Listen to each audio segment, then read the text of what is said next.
Welcome back, everyone. Whether or not they want to admit it, the Lakers' #1 priority this summer has been trying to find a trade for Russell Westbrook. And I feel like we can all agree that it should be too. He simply does not fit their team, and even with their revamped roster, you can tell that it was not built with him in mind. Unfortunately for them though, there is no guarantee that they will be able to trade him. Up until this point, they have not been able to find a good offer for him, and they are not willing to give up draft compensation to get rid of him either. And if that continues, it will likely lead to them temporarily keeping him, which will force them to look at other ways to improve their team. With only a few of their players currently being trade eligible though, they do not have many options here. Other than LeBron or Anthony Davis, the only one who really holds any value is Talen Horton Tucker.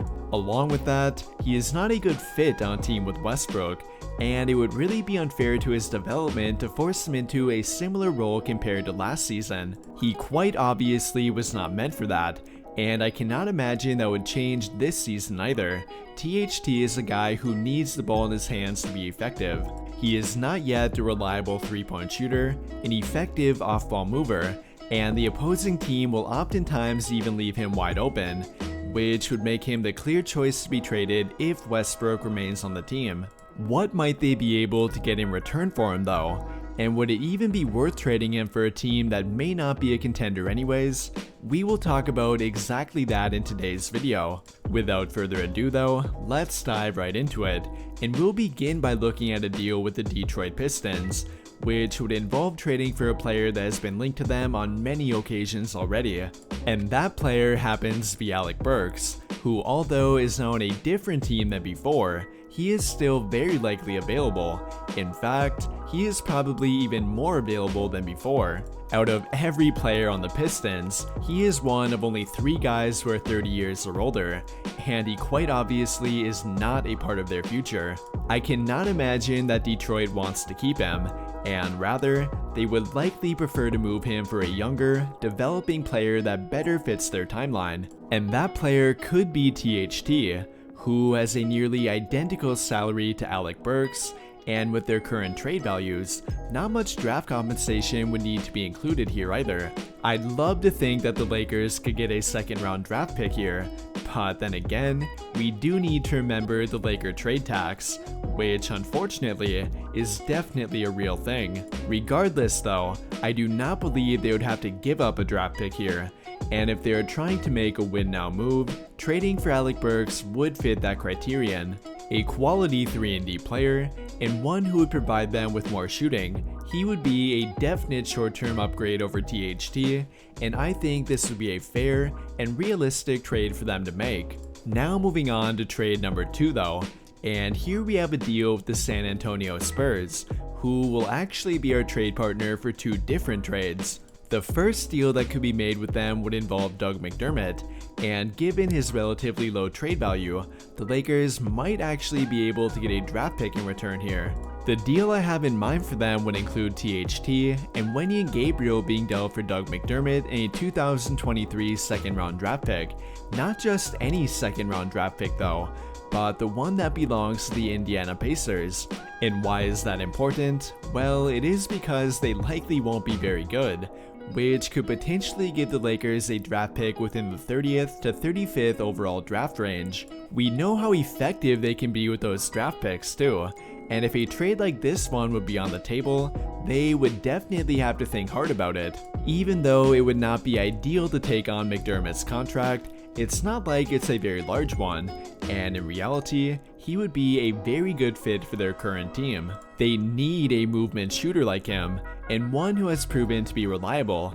I like what they have in Cole Swider, but it might be unfair to expect him to contribute at a high level during his rookie year. Now moving on to trade number 3 though, and like I referred to before, it's another deal involving San Antonio, and this one would include their second highest paid player, Josh Richardson, another guy who has been linked to them on many different occasions already, but one who continues to make sense for them to target, a reliable 3-and-D guy, and one who has now become a good 3-point shooter too. Unlike Doug McDermott though, he would not come with additional contract years. He is only signed for this year, and would not be a long-term commitment for them if they don't want him to be. In terms of making the trade work financially, they could acquire him by only trading THT as well, although they could not hope to get a draft pick in return here, and unfortunately, they might have to give one up. No, they would not have to give up a first-round draft pick, but they likely would have to give up a second-round draft pick, which might not be something they're willing to do. Even though he is a good role player, and would definitely be an upgrade over THT, he would not greatly improve their odds of contending for a championship, and from that alone, they might not find it worth it to give up a draft pick for him. Regardless though, he would make for an immediate upgrade, and one who would undoubtedly fit their team better than THT.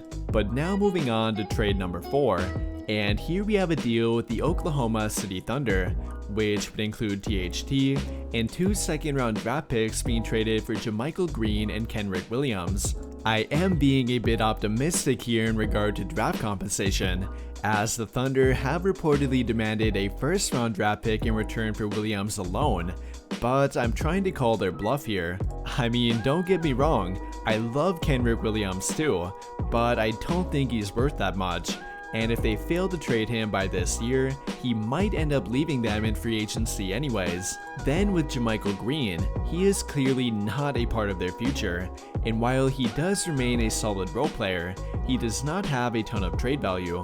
This would undoubtedly be making a win now kind of move, but you cannot deny them being better fits than THT. They are more efficient 3-point shooters, better defenders, and fit much better around ball-dominant players too. And while the main intrigue here would be with Kenrich Williams, I actually love the fit of Jamichael Green as well. He would theoretically fill the Markieff Morris role for them, and might even be able to do it a bit better. He may have had a down year shooting the ball, but during the past 5 years combined, he shot 37% from beyond the arc, and then when you combine that with his defense, that would make him a near perfect fit on the court with Anthony Davis. And then I think we all know what Kenrich Williams provides. If you don't, look no further than his nickname. They call him Kenny Hustle for a good reason. He's routinely lived up to that nickname, and he would be a great fit for any contending team. Now moving on to trade number 5 though, and here we have a deal with the Utah Jazz. And while the popular trade involves Patrick Beverley, which I am a fan of as well, that's not the only trade they could make here for THT. In addition to Patrick Beverley, they could target Jordan Clarkson and maybe even Malik Beasley, both of which would fit their team much better than THT would. I imagine the overwhelming choice here would have to be Jordan Clarkson though, who, as you probably know, is a former Laker, and a fan favorite one at that. In theory, he would come in and fill the void that Malik Monk left. Now they would have to give up at least 2 second-round draft picks for him, but given their familiarity with him, they might find that worth it. They could likely acquire Patrick Beverley for a bit cheaper, but I'm not sure he would be a good fit on a team with Westbrook, as they have a long history of bad blood between them. With all of that being said though, do you think the Lakers need to trade THT if they keep Westbrook? And if you do, who do you believe they should trade him for? Let me know your thoughts by commenting down below and we can talk about it there. That will do it for this video though. Big thank you to those of you who took the time to watch until the end of this video, and until the end of all of my videos in general. I really hope you enjoyed it, and if you did, be sure to drop a like on the video, subscribe to the channel if you have not already, and turn on notifications to get notified right away when I drop a new video. But as always, thank you for watching and have a great day.